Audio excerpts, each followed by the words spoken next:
नमस्कार विद्यार्थी मित्रों, आज आपणे धोरण 7 ની અંદર हिंदी विषयમાં पाठ 8 दोहा अष्टक विषय अभ्यास करीशुं। दोहा अष्टक कबीर, तुलसीदास और रहीम जी ने लिखे हुए हैं। ये 15वीं शताब्दी के कवि कबीर जी हैं।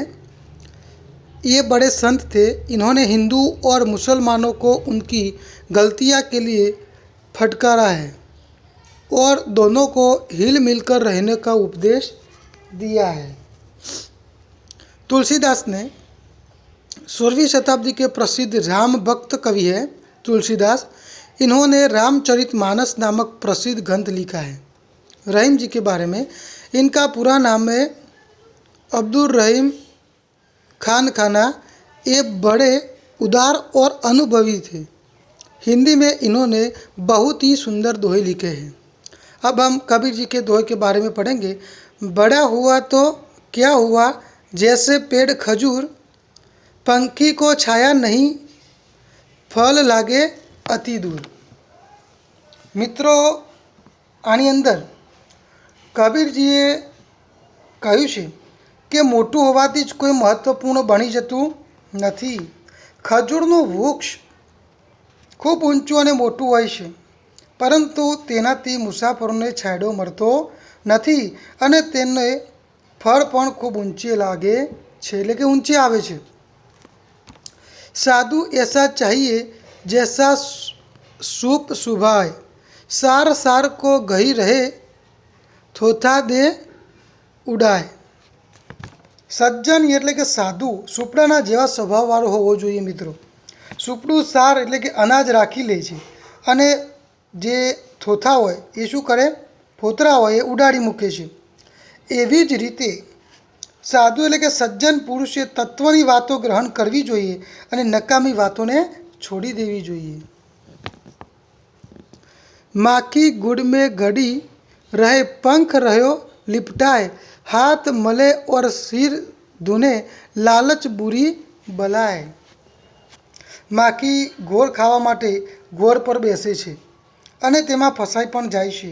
तेनी पाखो घोर साथे ચોંટી જાય છે। ખાવાનો ઘોર આવે ને એની વાત છે મિત્રો।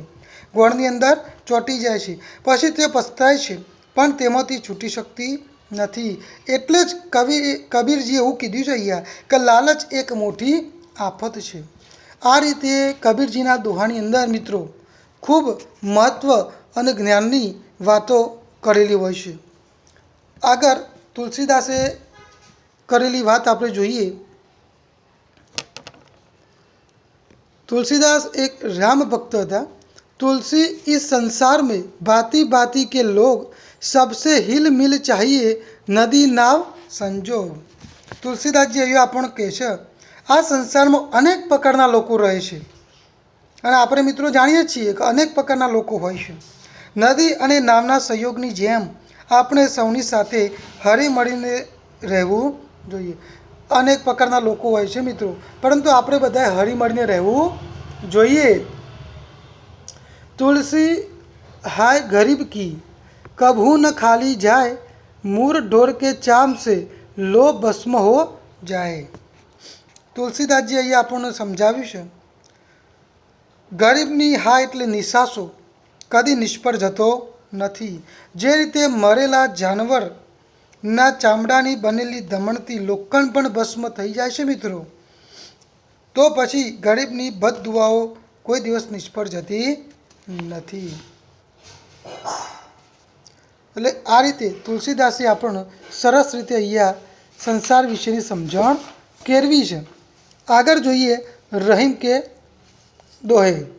रहीम धागा प्रेम का मत तोड़ो चटकाए, टूटसे फिर ना जुड़े, जुड़े गांठ पड़ जाए।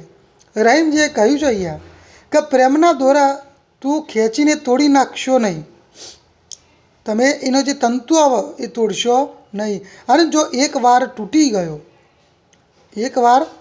ગયો અને જો એને પાછો તમે જોડવાનો પ્રયત્ન કરો મિત્રો, તો જોડાય પણ એમાં શું થઈ જાય, ગોઠ પડી જાય। એમ પ્રેમમાં રહેલા પહેલાંના જેવી મીઠાશ રહેતી નથી। એટલે મિત્રો કોઈની સાથે લડાઈ ઝઘડા કરશો નહીં। તારું વર ફલ નહીં ખાતા હૈ, सरवर पिया न पानी, कही रहीम परकाज हित, संपत्ति સચહી સુજાની। અહીંયા રહીમજી આપણને કહ્યું છે મિત્રો કે વૃક્ષ કોઈ દિવસ પોતાના ફળ ખાતા નથી। સાચી વાત છે। કોઈ દારો વૃક્ષ પોતાનું ફળ ખાય છે મિત્રો? નથી ખાતું। સરોવર કોઈ દારો પોતાની પાણી સ્વયં પીતું નથી। સરોવરમાં ઘણું બધું પાણી હોય છે, પણ સરોવર કોઈ દારો જાતે પીવે છે મિત્રો? નથી પીતું। એ જ રીતે સજ્જનો બીજાનું ભલું કરવા માટે સંપત્તિનો સંગ્રહ કરે છે। 100%ની વાત સાચી છે કે સજ્જન માણસ જે હોય એ બીજાનું ભલું કરવા માટે પોતાની સંપત્તિનો સંગ્રહ કરે છે। રહીમન देखिए बड़े को लघु न दीजिए डरी, जहाँ काम આવે સુઈ, કહા કરે તલવારી। રહીમજી અહીંયા સરસ ઉદાહરણ આપ્યું છે મિત્રો કે મોટા લોકોને જોઈને નાના માણસોની ઉપેક્ષા કરશો નહીં। જ્યાં સોય કામ લાગે છે મિત્રો, ત્યાં તલવાર કોઈ દિવસ કામ લાગતી નથી। માનો કે આપણા કોઈ કાપડ ફાટી ગયું હોય તો એમાં આપણે સોયથી ટોકો લઈ અને એને શોધી દઈએ છીએ, પરંતુ જો ત્યાં આગળ તલવારથી ટોકો લેવામાં આવે તો મિત્રો શું થાય? જે ફાટ્યું હોય એ વધારે ફાટે। એટલે જ અહીંયા રહીમજીએ કીધું છે કે જ્યાં કામ આવે સુઈ, કહા કરે તલવારી। જો આગળ સોય કોમ આવે છે મિત્રો, ત્યાં કોઈ દર તલવાર કોમ આવતી નથી। શબ્દાર્થ આપણે જોઈએ।